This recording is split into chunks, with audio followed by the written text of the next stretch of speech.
तो हेलो दोस्तों, स्वागत है आपको फिर से एक नए वीडियो के साथ में। दोस्तों, इस वीडियो में हम उन छात्र छात्राओं के बारे में बात करेंगे जो पार्ट 1 हिस्ट्री सब्सिडरी का एग्ज़ाम 2023 में देंगे।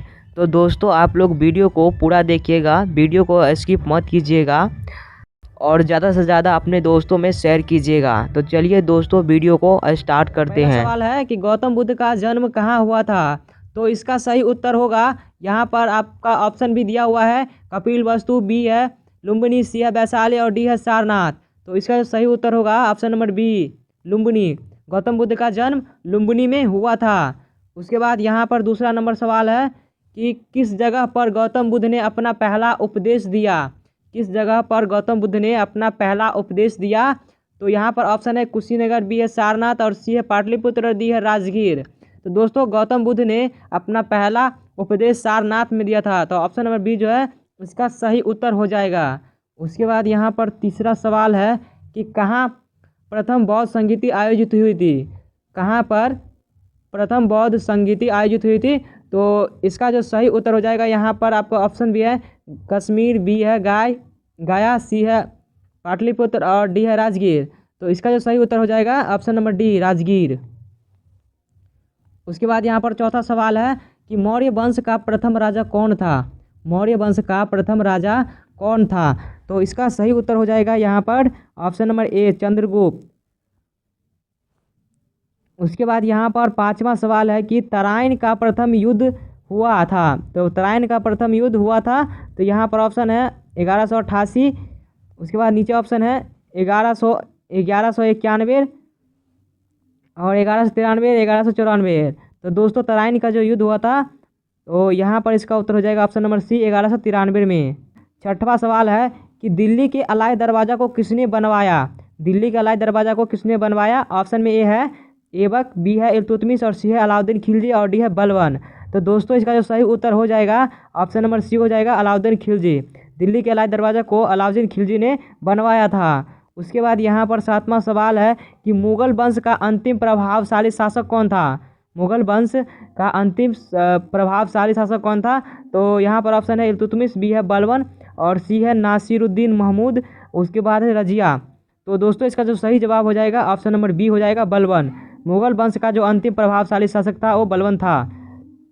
उसके बाद यहाँ पर आठवां सवाल है दोस्तों, ये काफ़ी ज़्यादा इंपॉर्टेंट सवाल है। आठवां सवाल है ये कि कबीर के गुरु कौन थे। ऑप्शन यहाँ पर ए है रामानुज, बी है रामानंद, सी है नामदेव और डी है गुरु नानक। तो इसका जो उत्तर हो जाएगा option number B, Ramanand. Kabir के गुरु रामानंद थे। नवा सवाल है सिंधु घाटी सभ्यता का बृहद स्नानागार पाया गया है। सिंधु घाटी सभ्यता का बृहद स्नानागार पाया गया है। तो ऑप्शन ए हड़प्पा, बी है मोहनजोदारो और सी यहाँ पर है क्या, सी यहाँ पर है रोपन और डी है कालीबंगा। डी है कालीबंगा। तो दोस्तों, हड़प्पा का जो बृहद स्नानागार पाया गया है, तो यहाँ पर जो इसका उत्तर हो जाएगा ऑप्शन नंबर बी। यहाँ पर ऑप्शन नंबर बी इसका उत्तर होगा, मोहनजोदड़ो में।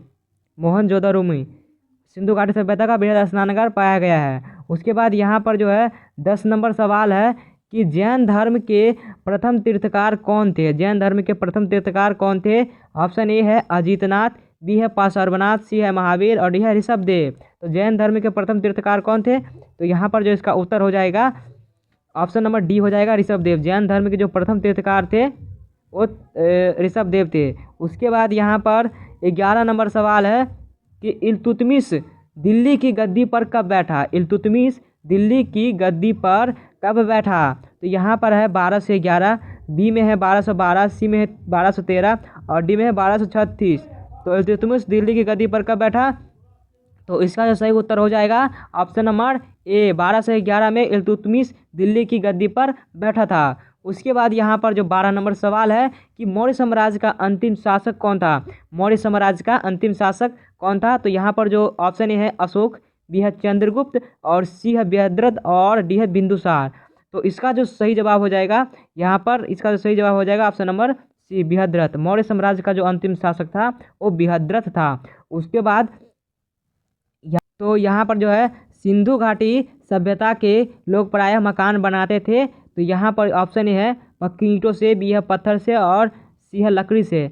तो इसका जो उत्तर हो जाएगा ऑप्शन नंबर ए हो जाएगा। पक्के ईंटों से सिंधु घाटी के लोग प्राय अपनी मकान बनाया करते थे। उसके बाद यहाँ पर जो है 14 नंबर सवाल है, सिंधु घाटी सभ्यता की प्रमुख विशेषता थी। मतलब सिंधु घाटी सभ्यता की जो प्रमुख विशेषता क्या थी, तो यहाँ पर ऑप्शन है नगरी सभ्यता, बी है कृषक सभ्यता, सी है मध्य सभ्यता, मध्य पाषाण सभ्यता, उसके बाद डी है पुराना सभ्यता। तो दोस्तों यहाँ पर आप लोग हमेशा याद रखिएगा सिंधु सभ्यता की प्रमुख विशेषता क्या थी, तो वो नगरी सभ्यता था। यहाँ पर ऑप्शन नंबर ए इसका सही जवाब हो जाएगा। उसके बाद यहाँ पर 15 नंबर सवाल है कि भारत में खोजा गया सबसे पुराना शहर कौन सा था। दोस्तों ये काफ़ी ज़्यादा इंपॉर्टेंट क्वेश्चन है, इसको आप याद करके रखिएगा क्योंकि ये बार बार एग्जाम में पूछे ही जाते हैं। तो भारत में खोजा गया सबसे पुराना शहर कौन सा था, तो यहाँ पर जो इसका उत्तर हो जाएगा option number A Harappa. Bharat में खोजा गया सबसे पुराना शहर आपको हड़प्पा ही है, तो इसका ऑप्शन नंबर ए हड़प्पा हो जाएगा।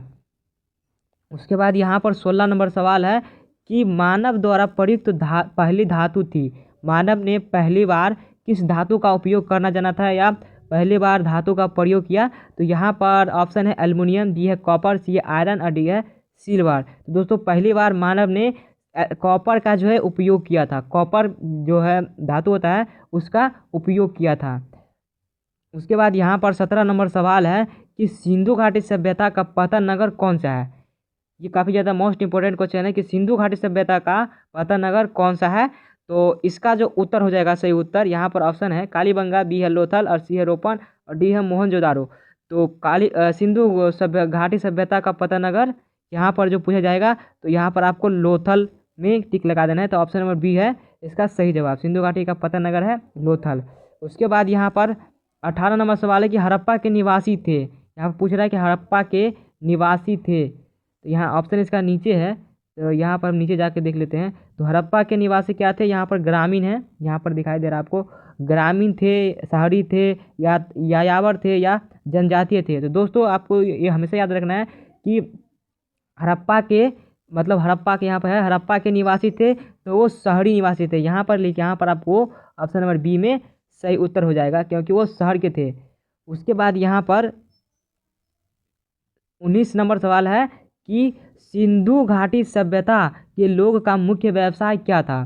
सिंधु घाटी सभ्यता के लोगों का जो है मुख्य व्यवसाय क्या था, तो दोस्तों सिंधु घाटी सभ्यता के लोगों का जो मुख्य व्यवसाय था वो कृषि था। तो यहाँ पर ऑप्शन नंबर डी इसका सही जवाब हो जाएगा। कितना लोग व्यापार में मार देते, तो ये व्यापार नहीं था क्योंकि मुख्य व्यवसाय उसका कृषि था। उसके बाद यहाँ पर 20 नंबर सवाल है कि सिंधी में मोहनजोदारो का क्या अर्थ है।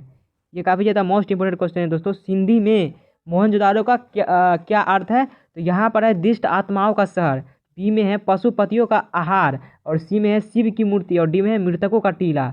तो ये आपको ध्यान रखना है कि सिंधु में मोहनजोदारो का क्या अर्थ है, तो यहाँ पर जो इसका उत्तर हो जाएगा मृतकों का टीला। यहाँ पर ऑप्शन नंबर डी में आपको टिक कर देना है।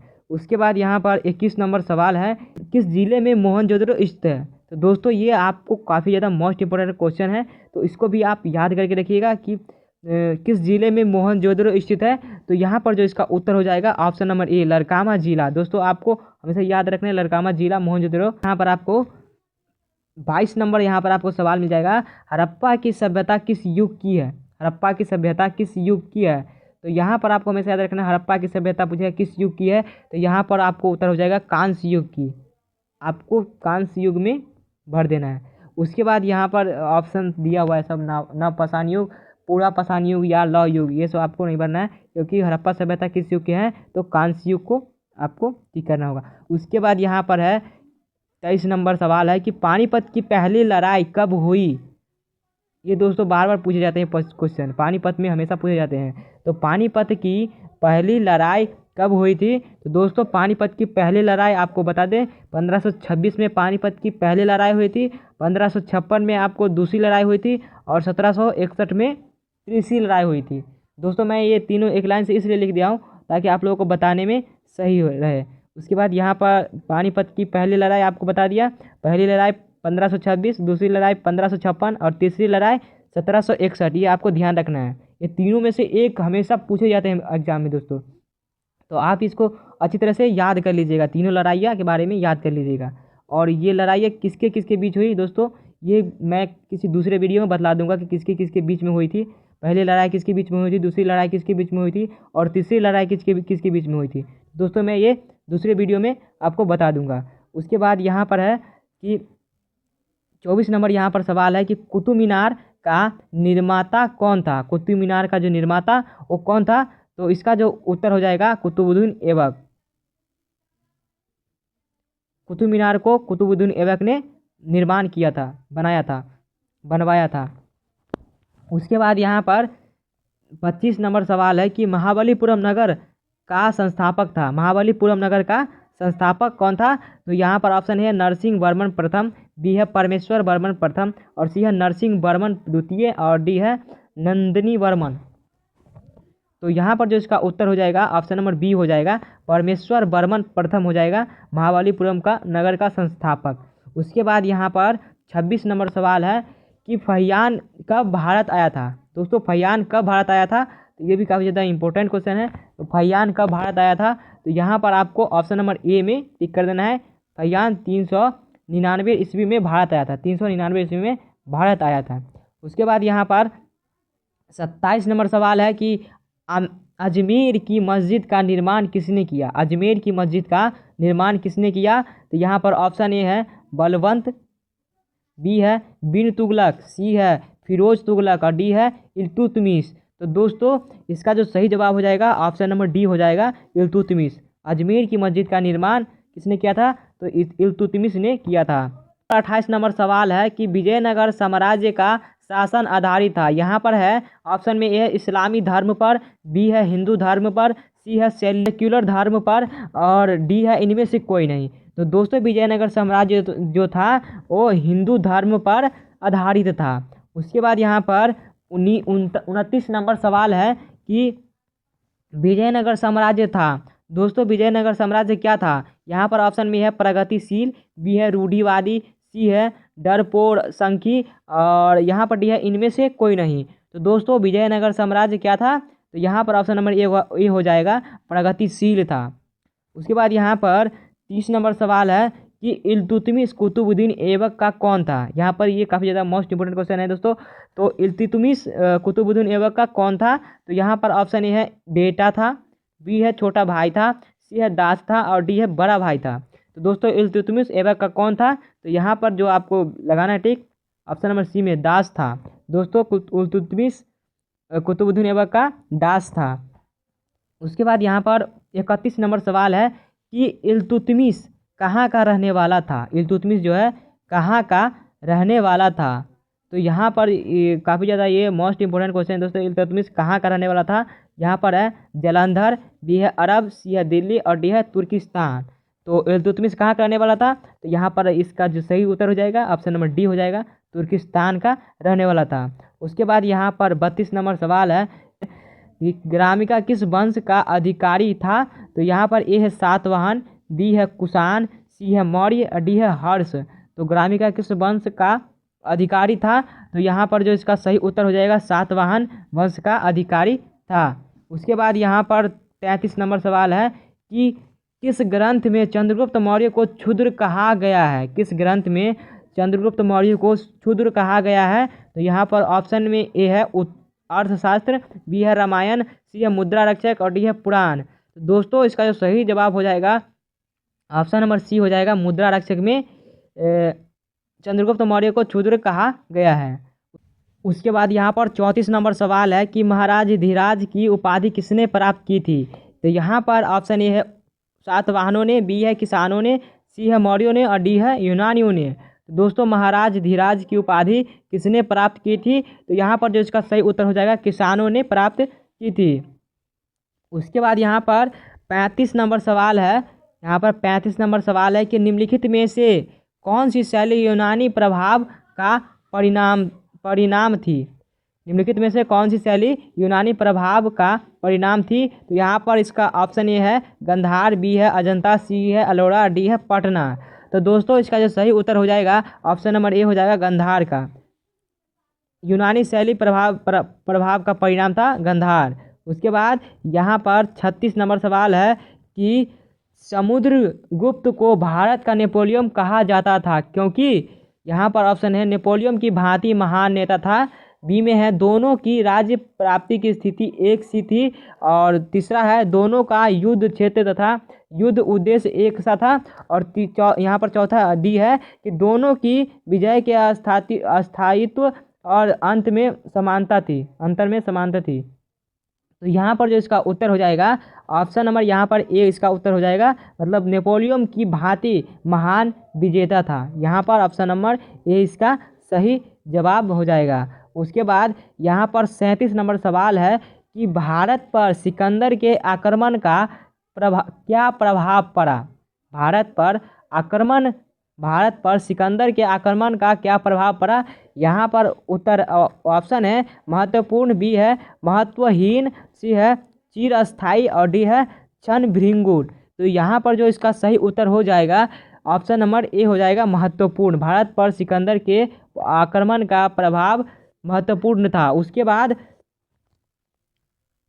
यहाँ पर 38 नंबर सवाल है भारत और यूनानियों के बीच संस्कृति का आदान प्रदान था। तो यहाँ पर जो होगा ऑप्शन ए है एक तरफा, बी है दो तरफा, सी है चौमुखी और डी है इनमें से कोई नहीं। तो दोस्तों इसका जो सही उत्तर हो जाएगा यहाँ पर ऑप्शन नंबर बी हो जाएगा दो तरफा।